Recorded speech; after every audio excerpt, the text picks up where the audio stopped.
Welcome to another episode of Dolphin Origin Stories, where we speak with students, alumni, faculty, staff members, and so much more to find out how they became a Dolphin. Our special guest today, Maribel Espinosa Hernandez. Maribel, thank you for joining us. And you are an alumni, so how does it feel to be back here in 1P where we are today shooting this? It's a little weird to be here just as a guest, I guess.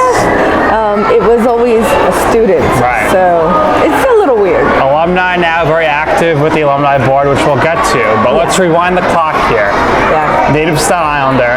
So talk to us about where you went in high school and how you made your decision to attend the College of Staten Island. So I went to Tottenville High School, and then I went to Port Richmond High School, and honestly, college was not in my radar.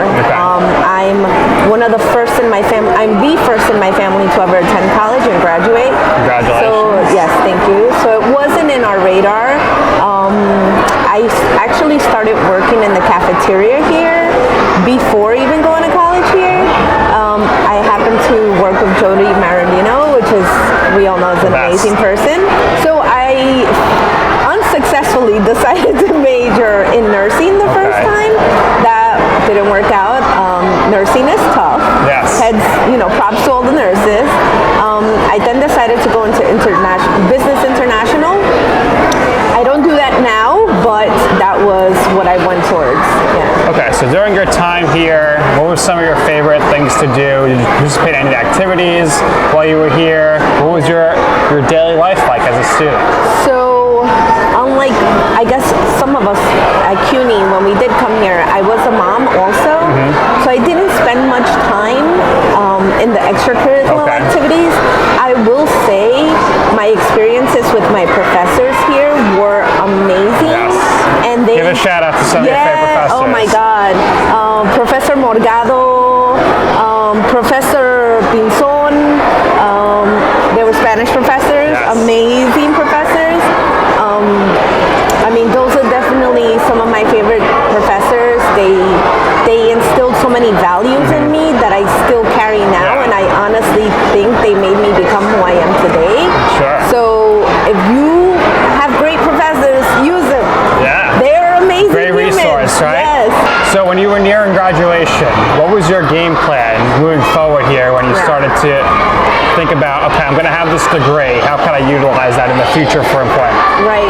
So I took a bunch of elective classes, again, women's history, LGBTQ studies, and honestly, like I said, it was my professors who changed my way of thinking, of looking at the world.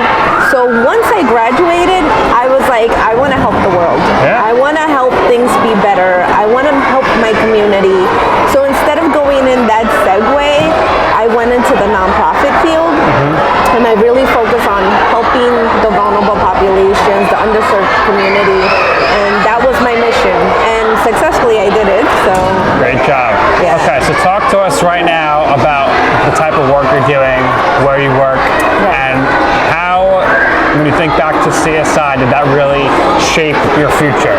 Yeah, definitely. Again, a lot of the stuff that I learned, a lot of the stuff that my professors kind of like, those things that they sparked inside of me really modeled how I was going to go.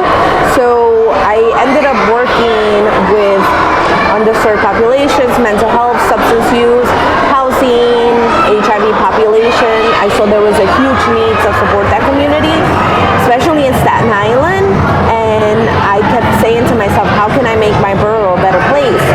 I ended up then going to work at the prosecutor's office.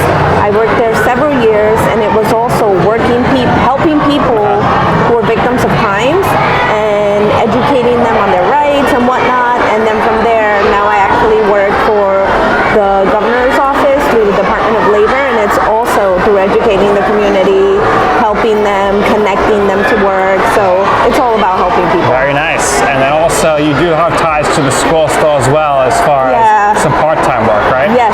So I do work through the continuing ed department. I teach a certified community health worker course. How do you like teaching? I love teaching. Again, I model one of my professor being teacher. He was a great professor. He really like sparked interest in the literature that we read. So I mimic a lot of his teachings, and again, the course is on helping the community. It's almost like a social service course. So it really highlights skills and basic training on how to improve the lives of our Staten Islanders. Very nice. Important stuff for sure. And you're still very involved with the school. You're on the alumni board, right? So I am. how was your decision process like to join the alumni board? Because that's not an easy thing. It's a big time commitment. Yeah. So besides getting paid to help people, you know, it's something that you have to have a passion for. I'm passionate about helping our borough. So I was like, what can I do? And honestly, I think CSI isn't given the credit that it's due. CSI opens the door for many of us. Again, I was the first in my family ever to go to college. It segued the way for my family. My sister then went to school here, my other sister as well. So CSI has benefited my family personally and many of my relatives. So I wanted to connect CSI to our community. How to make them proud about CSI, how to make them, you know, passionate about what CSI does for our community as a whole. Which better way than to be part of the alumni board, right? So I hope that me being there will some way be that bridge between our communities. Yeah, so two things here. Number one, if there is alumni out there or a graduating senior who want to stay in touch still, what's the process like for that to be involved in alumni events? And number two, if there is alumni out there that want to potentially join the board at some point, what's the process for that? So we have a bunch of alumni social media accounts. We're on LinkedIn, we're on Facebook, we're on Instagram. They can reach out to us directly. We have recruitment periods throughout the year. We're actually coming up on it now. It should be closing soon. So I mean, and we welcome people to participate in our networking events. So even if you don't make it to the board member, like you can still participate in the voluntary events, the networking events. You can still get connected with us. So there is no not way to get connected with us or get involved with the school. We try to be as accessible to the community as possible, especially alumni. There you go. All right, last thing here. Take a look in the camera for anybody out there who is considering potentially attending the College of Staten Island as a student. Tell them why they should. It's endless, right? So I could go down the list of things why, but CSI is a community, right? The professors genuinely care about you. They genuinely want you to succeed. It will not only benefit you, but you become like this little pebble that falls in the water and you ripple effect the things that you will do for your community, for your family. It is a win-win for us all, and CSI is very flexible with working parents, young adults, so CSI is a win, and it's a CUNY, right? Why not? So I would definitely encourage you, if you have any doubts, come and visit the campus. It's beautiful. It has a, history behind it. Come and join. All right, to bring things full circle here, shout out to dining services. What's your favorite thing that they make in there? So I had a burger. I was there about 2 weeks ago. Burger on a Saturday was amazing. The leadership at the dining services is amazing. So shout out to the dining services who actually got me my segue into the college. You never know where you're gonna find those paths, but it worked out for you. Maribel, thank you for your time. Oh, thank you for having me. So for our special guest, Maribel Espinosa Hernandez, I am Nick Durst, and thank you for watching Dolphin Origin Stories.